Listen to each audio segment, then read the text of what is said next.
আসসালামু আলাইকুম রহমতুল্লাহি ওবরকাতুহু। নতুন একটা ভিডিও নিয়ে আসলাম। ঘাসের জমিতে পানি দিচ্ছি। এই যে ঘাস দেখতে পাচ্ছেন, যারা ঘাস লাগাইছি। তো এখানে এই বাসা থেকে পাইপ দিয়ে নিয়ে আসছি, যার কারণে পাইপ একটু কম হয়ে গেছে, তাই এই খোরা দিয়ে ছিটিয়ে দিচ্ছি পানি।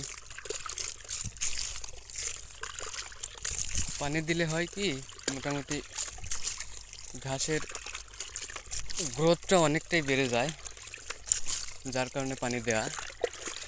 প্রথম অবস্থায় পানি দেওয়া উচিত ছিল, বাট দিতে পারিনি। ক্ষেত জমি অনেকটা ভেজা ছিল, আর এখন জমির এই হাল, একদম শুকিয়ে গেছে মাটি, যার কারণে এখন পানি দেওয়া লাগতেছে। এখন পানি দিয়ে এই যে বাটি দিয়ে পানি দিচ্ছি। পাইপ শর্ট হওয়ার কারণে বাটি দিয়ে পানি দেওয়া লাগতেছে। মোটামুটি আমাদের এখানে 20 কাঠা জমির মতো ঘাস লাগাইছি, সব মিলিয়ে। আরও 10 কাঠা লাগানোর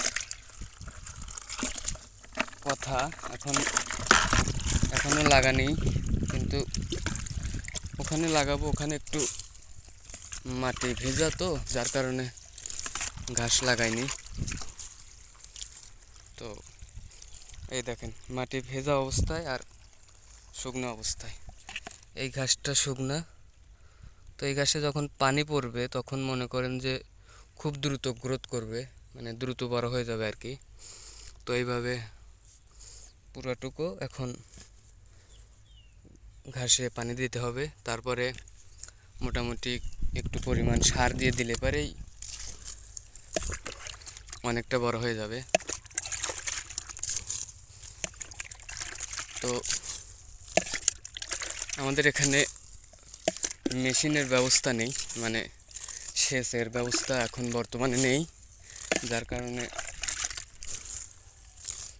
মোটর দিয়ে পানি দিচ্ছি। বাড়ি থেকে মোটরে পাইপ নিয়ে এসে জমিতে পানি দেওয়া লাগতেছে।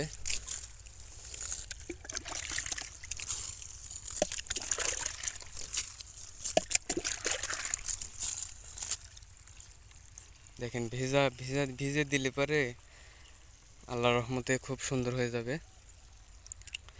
জমিটা।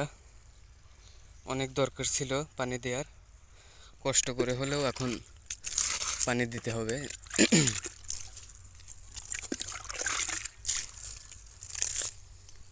এদিকে এদিকে এখানে ফাটা, তারপরে যেখানে এখানে ফাটা, পানি বেরোচ্ছে। কিছু করার নেই, পাইপ শর্ট, যার কারণে এই সমস্যাটা। এখন দেখা যাক কত দূর হয়। তো সবাই দোয়া করবেন পানি দেওয়া শেষ করে। সবাইকে ধন্যবাদ। আসসালামু আলাইকুম রহমতুল্লাহি ওয়া বারাকাতুহু।